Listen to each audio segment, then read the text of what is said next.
You know, as we look at any civics course, school book, the legislative process is outlined fairly simply. Bills pass the House and Senate, are sent to the governor for signature or veto. In Michigan, we need to place an asterisk noting that in addition to that process, with appropriations, even those things which are passed by both chambers and signed by the governor are subject to wholesale elimination and reappropriation by an administrative board, which in part consists of the governor's own appointees. That's absurd. People have used the phrase transfer a lot or shift. No. Eliminated and reappropriated are far more fitting. Policy making by gubernatorial appointees would be another description. It is a betrayal of the institutional integrity of the legislature, in whose hands the power of appropriation resides.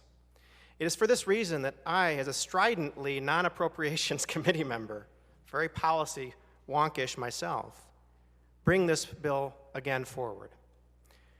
A reasonable statutory fix to restore the appropriations process. Without this fix before us, the natural extension of what we saw a couple of years ago renders the appropriations process down to an absurdity. By this thought process, in its extension, the only role the legislature would have would be just to assign top-line values to each department budget and just hand over the keys. That's ridiculous, and we all know it. But we have reached a point in recent years where this is no longer a question of theory, but egregious actions which have already occurred. We have had budgets pass, some by very wide bipartisan margins, signed by the governor, and then hundreds of millions of dollars for programming eliminated and reappropriated wholesale. Over $600 million through unilateral reappropriation. We were just getting used to that word unilateral back then. And are these things of partisan nature, controversial, easy targets, waved away? We've had quite a few speeches about law enforcement, and rightly so. How about the elimination of a trooper school by fiat, eliminated by the administrative board? What about general fund support for bridges and roads, paying cash rather than borrowing even, a novel concept today, eliminated, reappropriated? Human trafficking survivors assistance, that's a real partisan issue. Let's make a statement on that. Eliminated. Independent living, eliminated. At-risk youth grants, eliminated. Student loan refinancing expiration, that's not on any parents' minds today, eliminated. Adoption support services. Court-appointed guardian reimbursement, that's a highly partisan issue. Child advocacy centers serving the child victims of sexual abuse. The school aid budget, which passed this chamber 91-18, did not prevent $314 million of that being reappropriated. The education supplemental this week is another example. Passed by a wide margin, bipartisan. So what? Does the admin board agree? If you're still not convinced, Madam Speaker, through you, DEQ budget. I know I said DEQ, deal with it. 108-1, 108-1.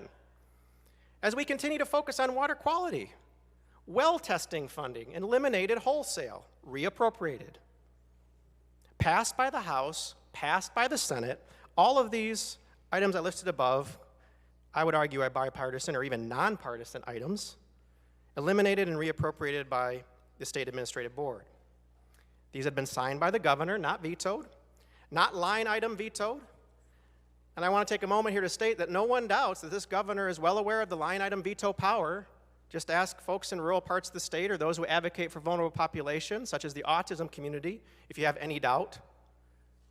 They remember. Talk about cruel and shameful. There's a particularly absurd conversation which sticks with me, and it's poignant, and it's tragic. Word was starting to get out that the administrative board was to be weaponized.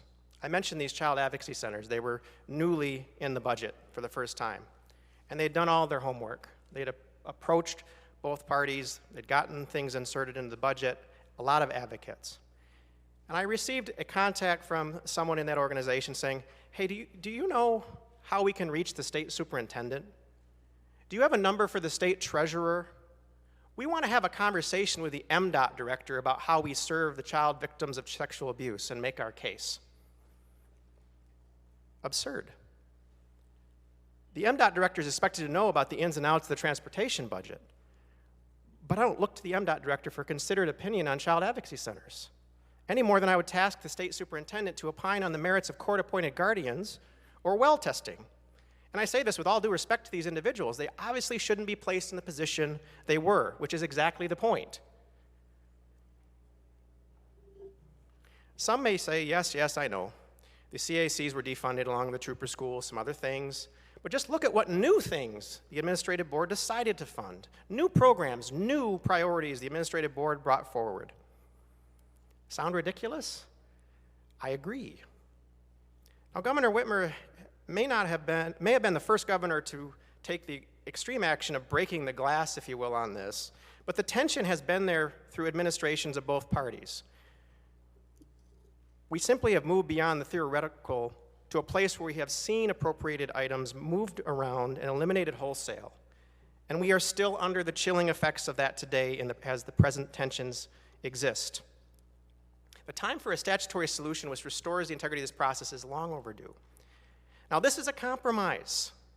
For clarity, I feel I must define compromise, as in modern parlance, it's been taken to mean everything the administration wishes to do with legislative priorities being negotiable. Why this is a true compromise to me is that I would prefer to eliminate this administrative board reappropriation allowance altogether and subject all changes of budget lines to the same House and Senate Appropriations Committee sign-off process, which is presently done for changes between departmental budgets. That's my core position. This bill does not do that. Instead, this bill retains some reasonable allowance for administrative necessity while closing the door to wholesale policymaking on the part of the administrative board. This compromise is inspired by another compromise. In the 1970s, Republican Governor Milliken and Democratic House and Senate majorities passed a law the same as this one. The law allows the administrative board to retain a core function of adjustment of budget lines to a reasonable degree related to needing refinements, unforeseen items as the budget year proceeds. If, however, an adjustment to increase or decrease is necessary by more than 3%, that has to go through the appropriations committees. The only difference between the Milliken proposal and this are the numbers having been increased to reflect the passage of time. This compromise, as in the spirit of the Milliken years, allows tensions to ease and removes the ticking bomb in the room next to where negotiations are supposed to take place, which continues to do so much damage to this process.